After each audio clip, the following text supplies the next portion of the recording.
este tipo de eventos nos ayuda mucho a reivindicar la actividad académica, pero también a reivindicar el quehacer institucional, pero sobre todo el quehacer en la sociedad.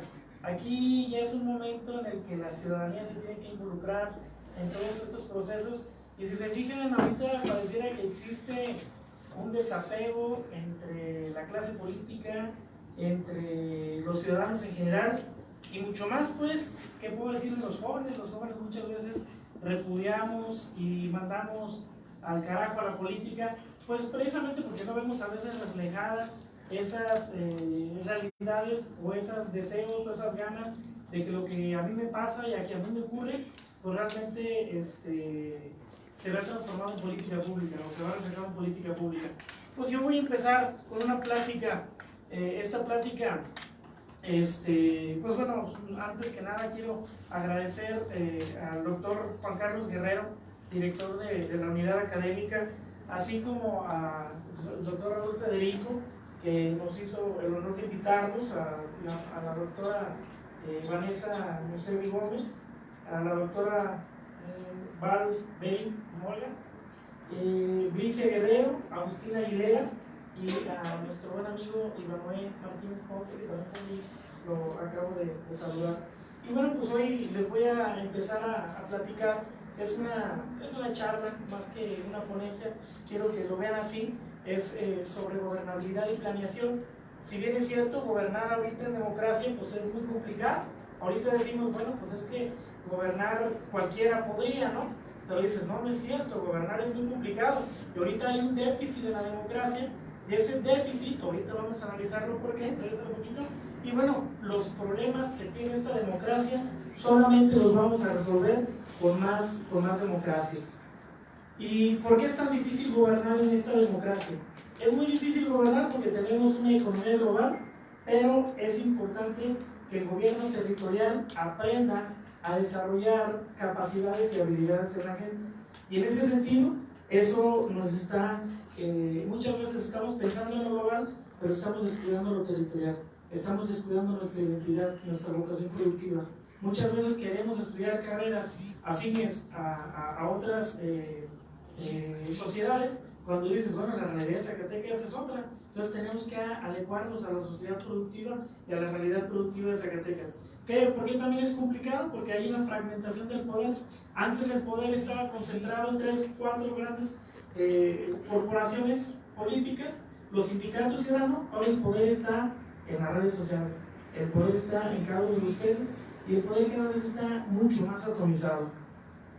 También hay una revolución digital, hay muchísima comunicación, entonces anteriormente pues todo el mundo se concentraba en los medios de comunicación tradicionales, en la televisión abierta, en la radio, en la prensa escrita, y bueno, si te ponías de acuerdo, ese era el cuarto poder. Ahora el cuarto poder, bueno, pues ya poco a poco ha quedado desfasado, porque ya no solamente los medios de comunicación influyen como influían anteriormente, ahora cada uno de nosotros tiene la posibilidad de influir. Y el quinto poder es propiamente el de la sociedad, y nos ha sabido entender. Antes pareciera que la gente eran solamente elementos que te permitían, a través de las grandes corporaciones, pues te dictaban línea y tú te sujetabas a ello, y ahora no, ahora ya cada vez más la sociedad tiene que estar participando y quiere participar. Hay una mayor polarización por la desigualdad social. Si se fija, la gente que nació en Jiménez del Perú vive en condiciones muy diferentes a la gente que nació en Zacatecas, o a la gente que nació en Guadalupe. Aquí tienen más oportunidades que las que tienen allá, o la gente que nació en el sur del estado, la gente que nació en Jalpa, o la gente que nació en diferentes latitudes. Entonces es muy diferente. Entonces el gobierno es ahí donde tiene que intervenir, porque muchas veces las situaciones solamente se centran propiamente en el centro, y en las periferias pues muchas veces se olvidan. Entonces por eso es muy importante que el gobierno intervenga, pero pues para ahí buscar de eliminar esas brechas de desigualdad. Hay una mayor crisis del crimen organizado, ha estado creciendo mucho la violencia, hay una mayor corrupción y hay una crisis de representación política. ¿Qué significa la crisis de representación política? Pues justamente que nosotros tenemos autoridades en las que no nos sentimos representados, tenemos diputados que a lo mejor decimos, no, es que ellos no representan mis intereses, o tenemos el presidente de la república o así. Entonces hay una crisis de representación, precisamente porque se le ha perdido ese valor a la política. Vamos a la siguiente. Y bueno, ¿por qué? ¿A qué se debe que unos gobiernos tengan éxito y otros gobiernos no? Precisamente porque hay quienes gobiernan con autoridad y hay quienes gobiernan con poder. Y hay quienes ejercen un liderazgo y hay quienes solamente se centran en hacer burocracia o ser burócratas. Primero, pues hay que comparar al líder contra el burócrata. El burócrata administra el proceso y el líder administra que realmente el objetivo se cumpla, ¿sí? Y hay quien gobierna con una visión y hay quien microadministra. También hay quien crea vanguardia y hay quien reproduce inercias. Hay quien crea una agenda estratégica y hay quien crea una agenda reactiva. Hay quien se fija en los resultados y hay quien solamente se fija en las actividades. También hay quien tiene interés por lo público contra hay quien tiene interés por lo particular, por lo de cada quien. Hay quien tiene la posibilidad de implementar estos conceptos de gobernabilidad y gobernanza y hay quien solamente utiliza los conceptos de gobierno. ¿Por qué? Porque solamente así se habían venido dando a lo largo de la historia. Y hay quien realmente busca persuadir para motivar y para convocar a la sociedad a mejores estadios de bienestar, porque el Estado ya solo no puede. El gobierno es un ente, pero el gobierno es un ente que solo, aisladamente, jamás va a poder avanzar sin el apoyo de los demás actores en el desarrollo de la sociedad. Si se fijan, por ejemplo, el tema del crimen organizado o el tema de la violencia, ¿de quién es responsabilidad del tema de la violencia? ¿Es responsabilidad de que la escuela no se educa adecuadamente? ¿De que se perdieron los valores en la casa? ¿De que el gobierno no tiene policías en cada esquina? ¿De que las cárceles son insuficientes? ¿O el problema es mío, que yo no sé tomar buenas decisiones? El problema es de todos, el problema es multifactorial. Y así como es el problema del desarrollo económico, o el lento desarrollo económico más bien dicho, tiene que ver con muchísimos factores. Y en ese sentido, por eso es muy importante que entre todos pongamos nuestro granito de arena. Y el desarrollo de la sociedad, si bien es cierto, el gobierno fija una ruta, pero esa ruta la tenemos que ir acompañando entre todos. Le damos al siguiente, por favor. Y bueno, les voy a hablar de cómo viene el contexto, para qué nos sirve a nosotros planear, cómo planeamos y cómo realmente tenemos que darle viabilidad. Es como una corriente de agua, y esa corriente de agua viene muy fuerte, y tú tienes que irle dando cauce. Eso es gobernabilidad, es que te permite darle rumbo, coordinación, que vaya todo junto. Y gobernabilidad, pues propiamente es que te dejen actuar. Y gobernanza es que lo que vayas haciendo tenga eficacia directiva, que realmente impacte en el desarrollo de la sociedad. Entonces, en este contexto económico internacional, ¿qué tenemos? Tenemos bajos precios del petróleo. China ha desplazado a Estados Unidos, ahora es la economía mayor en el mundo. Se pronostica que para el 2030 el PIB de la economía china sea 30% más grande que la de Estados Unidos, y al 2050 la economía de China y la economía de India va a ser mayor que la de Estados Unidos. Estados Unidos ha ido cayendo en su crecimiento económico, y bueno, pues también ahí el contexto nacional, tenemos un bajo crecimiento en la economía dependiente del petróleo. Ya antes dependíamos del petróleo, hace 10 años llegaba muchísimo recurso porque proyectabas un precio del petróleo y el precio valía más. Entonces, ¿qué pasaba? Pues podías invertir más carreteras, podían venir más recursos a los estados y podías hacer más cosas. Sin embargo, ahora ya no tenemos eso. El petróleo ya no vale lo que valía hace tiempo. Entonces, nuestra economía dependía prácticamente del petróleo y ahora ya no. Ahora tenemos que reinventarnos, tenemos que hacer cosas diferentes. Hay un riesgo en la relación con Estados Unidos por el Tratado de Libre Comercio, y en lo local, en la economía estatal, aproximadamente el 20% del PIB corresponde al gasto público. O le vendes a gobierno, o trabajas en gobierno, o le construyes a gobierno, y normalmente hay estados de la República que tienen 8 o 10% del PIB, y bueno, aquí Zacatecas, gran parte del gasto público pues está apalancado en el gobierno. Más bien, del gobierno, gran parte del PIB que se ejerce la riqueza está apalancado en el gobierno, entonces mucho depende de lo que ocurre con el gobierno. El 30% aproximadamente corresponde a la minería, pero si eso le sumamos que ni siquiera tenemos tanto anclaje productivo, porque la mayor parte de la proveeduría de las minas no son zacatecanos, no llegamos ni siquiera al 5% de la proveeduría local. Hasta las botas que se ponen los mineros las traen de otra parte, que no es en Zacatecas. Lo mismo, ¿qué les puedo decir pues de la maquinaria especializada? Y bueno, ¿qué les puedo decir también de la gente que trabaja en las minas? O sea, la gente que trabaja en las minas, aquí muchas veces no tenemos la orientación de nuestras unidades académicas o de las carreras propiamente, porque necesitamos que el aparato productivo esté vinculado al aparato educativo. Entonces, si no tenemos esa vinculación, pues entonces de repente tenemos mineras que requieren cierto perfil de trabajadores y tenemos perfiles egresados de las universidades que no tienen lo que requiere el mercado. Entonces necesitamos hacer una alineación perfecta. Y bueno, hay un área de oportunidad en la minería. Les digo porque pues, 30% del PIB corresponde a la minería y poco realmente es impacto estatal, tenemos poca vinculación. El 6% son las remesas y bueno, menos del 10% es el campo, y el campo está atomizado. La mayor parte de la gente de Zacatecas pues vive del campo y bueno, pues está complicado porque es un porcentaje muy alto de la población y es como un pastel. El otro es un pastel muy grande, pero son pocos. Y en esto es un pastel muy pequeño, pero son muchos. Entonces, y el otro 34% pues son servicios, ahí va el turismo y va todo. ¿Qué más tenemos? Un limitado valor agregado a los productos del campo. No solamente los vendemos granos básicos o vendemos animales caminando. No les damos ese valor agregado para venderlos en canal o algo así. Hay una incapacidad para generar empleos y bueno, aunque se está haciendo un trabajo importante, creo que, digamos, el gobernador lleva más de 16,000 empleos, lo que se ha proyectado, nos habíamos proyectado para este quinquenio 40,000 empleos y llevamos más de lo de la meta programada. Sin embargo, mientras haya falta un empleo, vamos a estar insuficientes. Entonces, esos 40,000 empleos son muy interesantes y se están llevando a cabo, se están haciendo grandes esfuerzos, pero son insuficientes porque necesitamos que toda la gente tenga empleo. Entonces, para eso, pues tenemos que hacer esfuerzos extraordinarios, pero todos juntos, vuelvo a lo mismo. La universidad, tienen el sector productivo, el mismo gobierno y bueno, pues todo el mundo, ¿no? Veamos al siguiente. Y en el contexto político, esto está bien interesante porque es de lo que estamos hablando ahorita. Hay una rebelión contra el sistema, y se fijan, en todo el mundo se dio esa rebelión antisistema.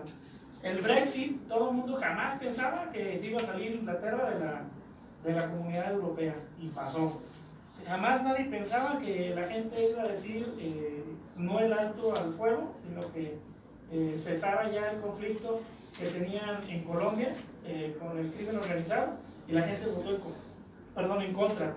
La gente jamás creyó que fuera a ganar Trump, porque Trump pues, era un hombre antisistema y ganó Trump. Y bueno, Andrés Manuel también siempre fue, con todo respeto, siempre se manifestó como un hombre antisistémico y ganó Andrés Manuel. Entonces, ¿qué es lo que está pasando en el mundo? Pues la gente está en contra del sistema.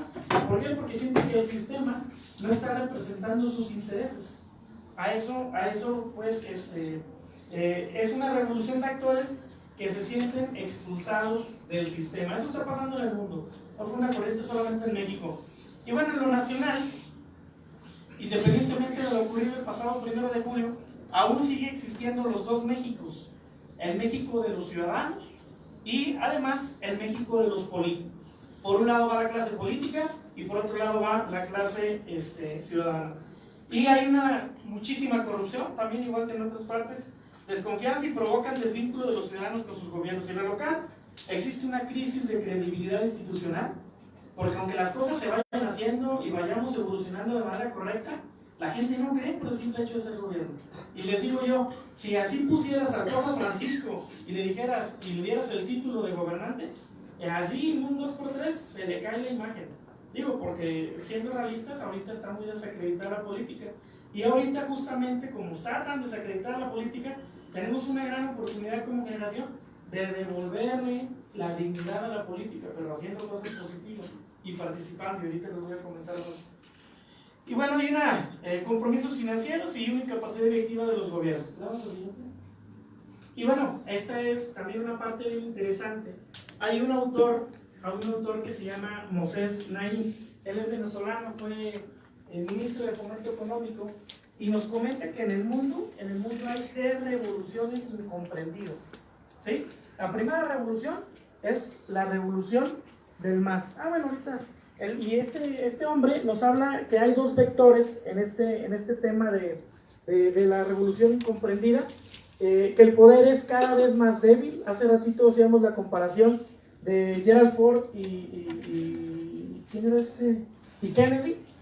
Uno era líder, otro era autoridad, y justamente decía, el poder es más débil. Antes el poder se ejercía de manera vertical, y ahora el poder ya es más horizontal.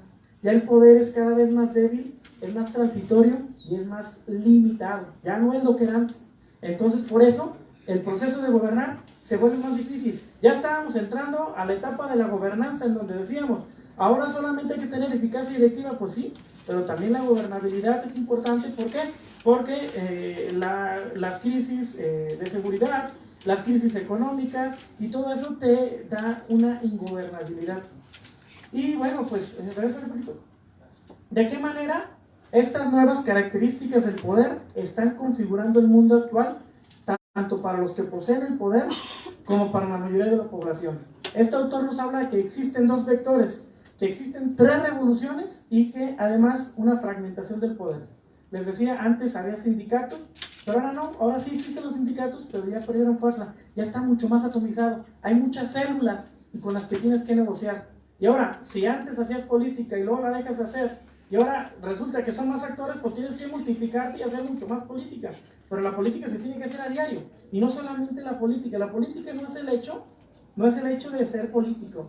La política, yo me refiero al tema del diálogo. Es muy importante, es un concepto que se ha perdido y que tenemos que recuperar.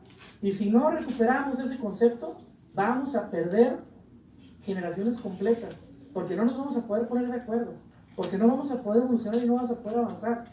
Y tenemos que empezar a cambiar ese chip y cambiar esa dinámica. ¿A qué se refería este autor cuando habla de 3 revoluciones?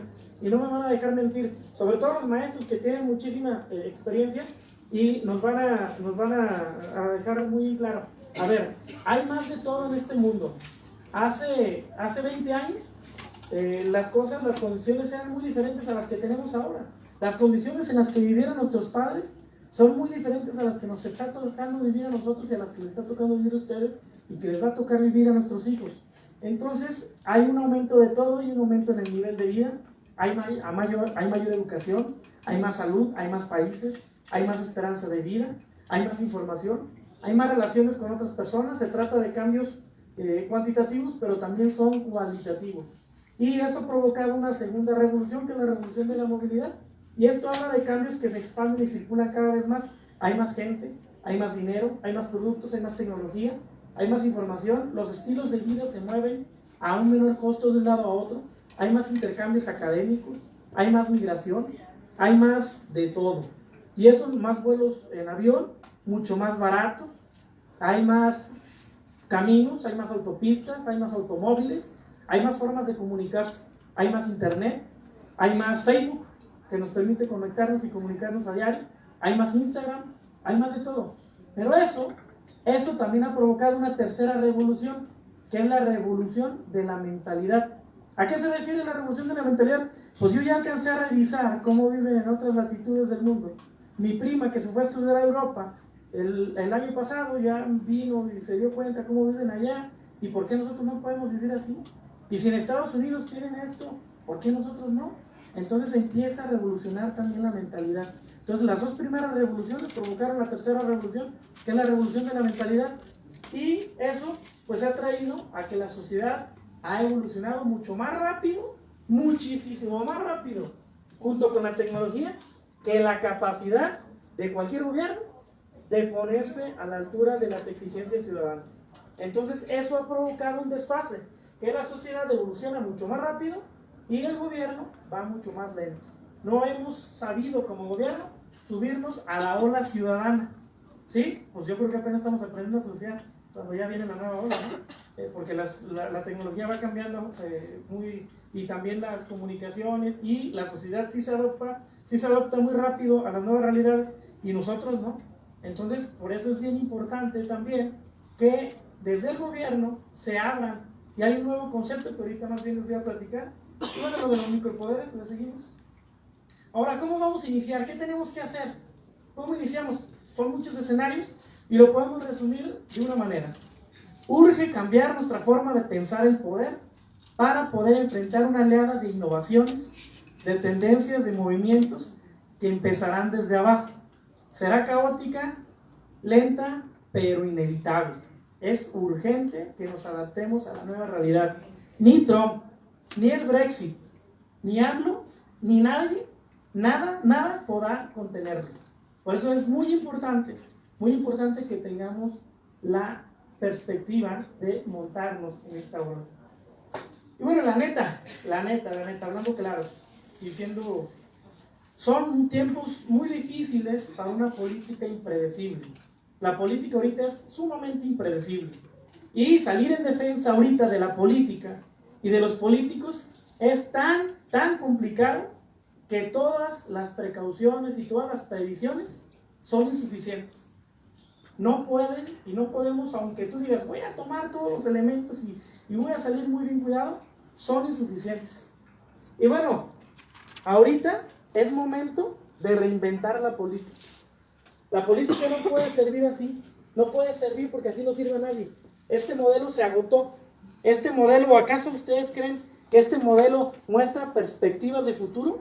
Este modelo como está ahorita no funciona ni al gobierno, porque no le da la legitimidad que requiere. No le sirve a la sociedad, porque la sociedad no entiende de respuestas, más bien no entiende las respuestas que le da el gobierno porque son insuficientes. A los partidos políticos tampoco les sirve el modelo tradicional. Y no les sirve, ¿por qué? Simple y sencillamente porque están muy devaluados. Y porque eso no representa y no representa a nadie.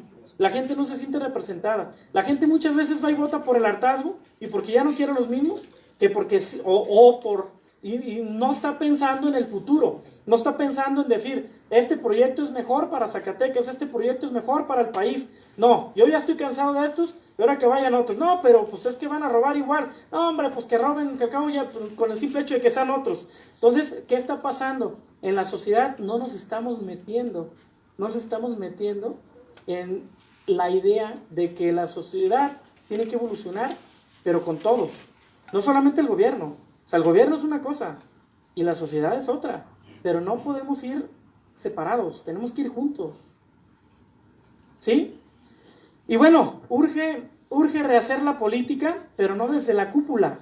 No desde la cúpula y con los políticos de forma excluyente, sino rehacerla entre todos.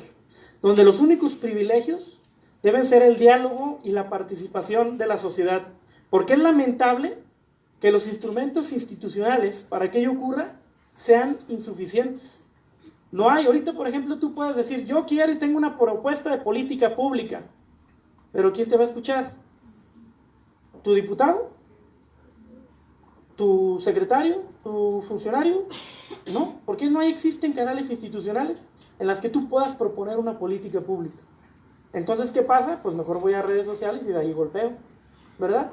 Al cabo. Entonces, ¿qué está pasando? Pues nos estamos apropiando de la red, pero no para cosas positivas. Nos estamos apropiando de la red, pero para solamente cosas negativas. ¿Por qué? Porque no hay canales institucionales del diálogo. ¿Dónde está el diálogo? El diálogo se perdió. ¿Por qué? Porque también incluso vivimos en sociedades acostumbradas a que desde la familia, lo dijo tu padre, está bien. Lo dijo tu madre, está bien. Entonces, no está mal disentir, el asunto es dialogar y el asunto es poner en el centro los problemas y discutirlo en función de lo que son problemas y buscar la manera de aproximarnos y resolverlos. Tampoco se trata de decir, no le voy a hacer caso al pueblo y voy a hacer yo lo que se me ocurra. O tampoco le voy a hacer caso a mi gobierno, que haga lo que le dé la gana. No, pues es que así no gana nadie. Entonces necesitamos empezar a involucrarnos. Y esta sociedad y esta generación llegó y tiene que hacerlo de manera responsable, juntos, desde el gobierno y desde la sociedad. Y bueno, ¿cuáles son los objetivos urgentes que tenemos de manera inmediata? Desde el gobierno, mejorar la capacidad institucional, arreglar la casa. ¿Qué más? Disminuir las brechas de desigualdad. No puede ser posible que una persona que nazca en Jiménez del Teo vive en condiciones desfavorables a la que nace aquí. ¿Sí? ¿Por qué? Porque allá no tienen universidad. Porque, a ver, tampoco se trata de que vamos a poner universidades en todos lados. Pero es ahí donde sí tiene que intervenir el Estado. ¿Y qué puede decir? Bueno, pues voy a darle beca a la gente que vive de allá, pero que venga a estudiar acá. Entonces es ahí donde el Estado tiene que intervenir, en corregir esas brechas de desigualdad.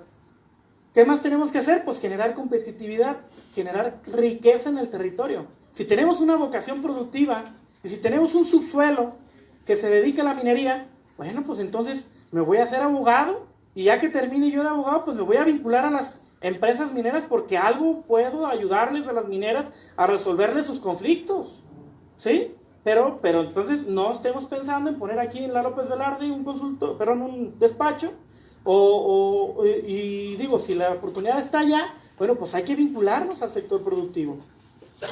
Y sostenibilidad, pues todo lo que hacemos, si la minera se está explotando, bueno, pues que mínimo cuando se vaya, que deje sostenible el ambiente, que no deje contaminación. Le damos al siguiente.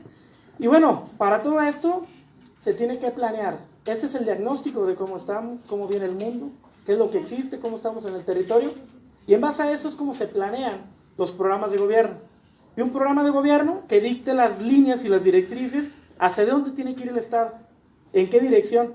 Y en ese sentido se armó y se instruyó junto con la sociedad a hacer el Plan Estatal de Desarrollo. Tuvimos la fortuna de participar desde el Plan Estatal de Desarrollo 2010-2016 y ahora en el Plan Estatal de Desarrollo 2016-2021. Pero no nada más eso, también ahorita acabamos de desarrollar un ejercicio de un programa general prospectivo 2033. ¿Por qué? Porque si bien es cierto, llega cada 3 años o cada 6 años y se quiere reinventar el Estado. Dice un nuevo gobierno, no, ¿sabes qué? Ese parque científico y tecnológico, quítalo. ¿Por qué? Porque es de Tello. Y dices, oye, pero la ciencia y la tecnología es un elemento que te va a dar viabilidad a largo plazo. No, sí, pero entonces es ahí donde tenemos que hacer políticas más allá de los periodos gubernamentales. Porque la ciencia y la tecnología son elementos que le han generado riqueza al mundo. Si ustedes bien saben, las empresas más rentables ahorita del mundo son las que le han apostado a la ciencia y la tecnología. Entonces nosotros no podemos ser ajenos a ello. Esa tiene que ser una línea. Oye, pero que el campo, sí, también el campo. Oye, pero que la industria automotriz, también la industria automotriz. Y en ese sentido, tenemos que fijarlas. ¿Para qué? Para que no se reinvente el Estado cada 3 o cada 6 años, sino que las políticas tengan larga sostenibilidad en el tiempo. Y para eso sirve hacer los planes estatales, pero también el programa general prospectivo. ¿Le damos al siguiente? Y bueno, pues este es el rostro. Tenemos que hacer políticas que te ayuden a recuperar la confianza ciudadana, la seguridad, la igualdad y el bienestar, un sistema eficiente porque tenemos que resolver los problemas de agua, la salud, la educación, los empleos, la movilidad urbana, porque están creciendo muchísimo. Si se fijan, ahorita para Guadalupe está creciendo mucho, pero creció de manera desorganizada. Entonces necesitamos darle planeación urbana. Necesitamos darle orden. ¿Por qué? Porque tenemos que llevarle servicios, tenemos que llevarle kinder, tenemos que llevarle secundaria, tenemos que llevarle banquetas, drenaje, alcantarillado. Entonces necesitamos ir ordenando el desarrollo. ¿Sí? Y bueno, este es el programa general prospectivo que les decía. Ahorita está en discusión en la legislatura. Se hizo en colaboración con la Universidad Nacional Autónoma de México, participó la Universidad Autónoma de Zacatecas, algunos académicos, participaron también las cámaras empresariales. Y bueno, si bien es cierto, no lo abrimos, no lo hicimos tan público porque sí, aquí necesitábamos hacerlo un grupo de expertos que nos diga, a ver, futuristas, a ver, ¿para dónde va Zacatecas? ¿Y en qué sentido tenemos que trazar el desarrollo? Y se hizo una planeación primero del Plan Estatal de Desarrollo, ahora una planeación a largo plazo. ¿Vamos al siguiente?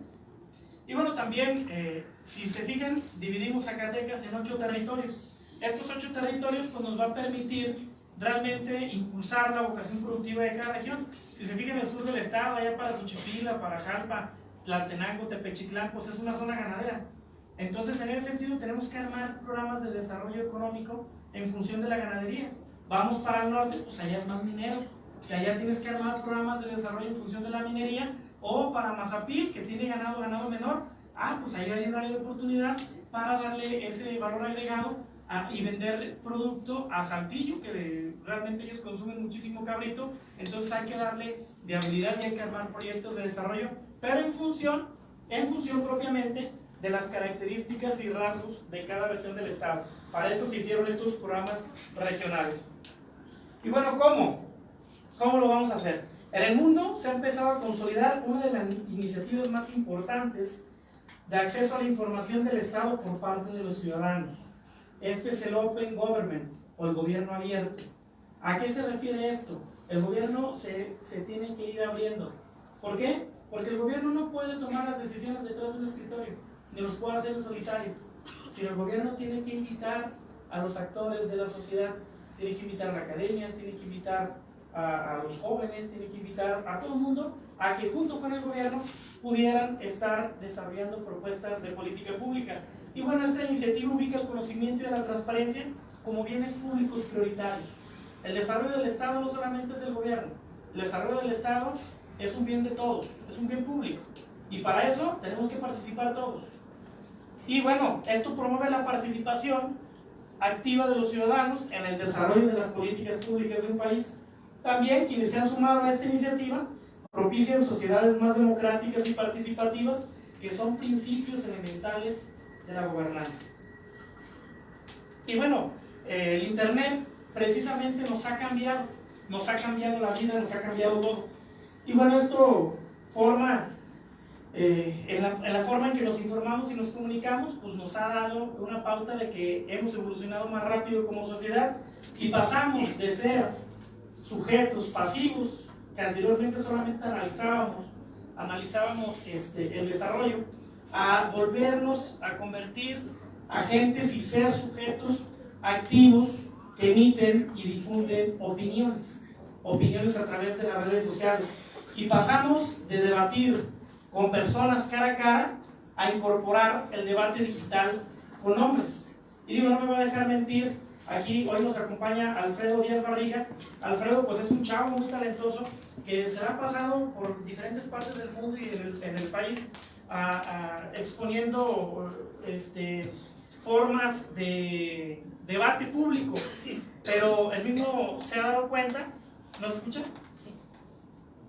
Y bueno, se ha dado cuenta que el debate solamente se genera ahí, de cara a cara, pero ahora ya tenemos que empezar a evolucionar a un debate en las redes sociales, a debatir con personas cara a cara. Ahora estamos pasando al debate digital, con hombres, a veces mix y cuentas de personas que ni conocemos más allá de contactos efímeros. Sin embargo, bien o mal, esto genera tendencia a las fake news. Muchas veces queremos que son verdad. Y entonces, ¿qué pasa? Una mentira repetida 100 veces, eso nos lo dijo Ivanuel Martínez Ponce, una mentira repetida 100 veces se vuelve verdad. ¿Sí o no? Bueno, a mí también me dio clase en alguna ocasión. Y te dice eso, es que una mentira repetida 100 veces se vuelve verdad. Entonces, no, la realidad no es lo que parece, no, más bien no es lo que es lo que parece. Entonces, las fake news más bien nos ha desvirtuado el desarrollo y de la evolución de la sociedad. Por eso es importante que poco a poco vayamos recuperando el debate público. Y bueno, debemos de entender qué es lo que está ocurriendo en esta realidad, y solamente así vamos a poder incidir para darle rumbo a la sociedad. Y entendemos que el Internet y las redes sociales brindan las posibilidades únicas en la historia para emitir y compartir información, para nutrir opiniones y para profundizar argumentos y para enriquecer debates colectivos. Pero los debemos hacer y los debemos de fijar. Le damos la siguiente. Pero la lógica de las burbujas, la narrativa, los debates digitales, a veces se vuelven intercambios amargos, porque lo único que hacemos es echarle al otro, pegarle al otro, decirle que lo que está haciendo no es cierto. Entonces es importante que vayamos cambiándonos ese chip. Y bueno, la manera en que debatimos se modificó cualitativamente con la introducción de las redes sociales en nuestra vida, y no hay ningún programa educativo así, no hay ningún programa educativo que contemple estos nuevos desafíos y ofrezca herramientas a los jóvenes para afrontar esta realidad. ¿Sí? Vamos al siguiente.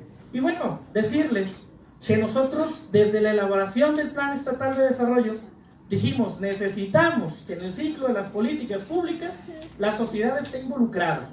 Y para eso hicimos 4 líneas de trabajo. Primero, para que el diseño de la política pública la gente participe a través del presupuesto participativo en los municipios, decidiendo juntos. Lo estaremos haciendo en los municipios. Propone a Zacatecas, que es otra línea de trabajo en la que los jóvenes van a poder estar haciendo propuestas de política pública y debatirlas y llevarlas a la práctica. Y obra transparente, todas las inversiones del gobierno, ahí están reflejadas y vas a poder ver quién construye, cuánto construye, por cuánto, en dónde y cómo está georreferenciado. También tenemos índice, que son todos los indicadores de impacto del desarrollo del estado de Zacatecas. Y si se fijan, el ciclo completo de la política, desde el diseño, el seguimiento y la evaluación, el monitoreo de los indicadores a través de un comité ciudadano. Tenemos que ir involucrando a la sociedad y lo estamos haciendo, pero es verdad, aún es muy pobre. ¿Por qué? Porque la gente todavía no está ni siquiera acostumbrada a que le tomen en cuenta y que esté participando. Entonces necesitamos ir generando, ir formando a través de las instituciones educativas para que armemos esos modelos de participación y que poco a poco vayamos organizados a elaborar propuestas de política pública, pero que también el gobierno nos responda y nos conteste, ¿sí? Y bueno, estos son canales. Obra transparente, índice Decidiendo Juntos, Propone a Zacatecas, son herramientas que ayudan y nos van a seguir ayudando cada vez más a avanzar en esta dirección. Ahora estamos ante el reto de posicionarlas siempre en el ánimo ciudadano y la tarea de los ciudadanos es apropiarse de ellas. Ya no solamente decir, bueno, pues es que el gobierno construyó mal esta carretera. Opínalo ahí. Digo, porque a lo mejor aquí en las redes se queda el grito, pero pues ¿quién te hizo caso? Pues es importante decirles, el gobierno ya tiene un canal institucional para que se pueda estar interactuando. Ahora, sí, efectivamente, a lo mejor es del gobierno, pero alguien tiene que resolver y hacer el trabajo, ¿no? O si para eso nos pagan. Nosotros somos funcionarios, somos servidores públicos. Y es en eso donde tenemos que empezar a buscar ese clic, ese vínculo con los ciudadanos. Vamos a ver. Y bueno, pareciera que el activismo, nosotros no nos metemos porque decimos, el activismo es cosa de minorías. Yo no tengo tiempo para participar activamente en política, porque participar en política y hacer activismo tiene que ver con un partido político. No necesariamente. Podemos hacer activismo, pero eso lo tenemos que hacer desde la sociedad. Dale, siguiente, por favor. Y bueno, vamos a hacer les voy a poner un video muy interesante que tiene que ver con esta parte de que tenemos que trabajar por Zacatecas y tenemos que reivindicar el valor para Zacatecas se escribe con Z. Por eso siempre estamos al final de la lista y por eso somos los últimos en todo, dicen algunos. ¿Cuántas veces has escuchado esto? Dicho por quienes piensan que para estudiar, nuestro estado no es la respuesta. Por quienes aseguran que si quieres progresar, debes salir de aquí.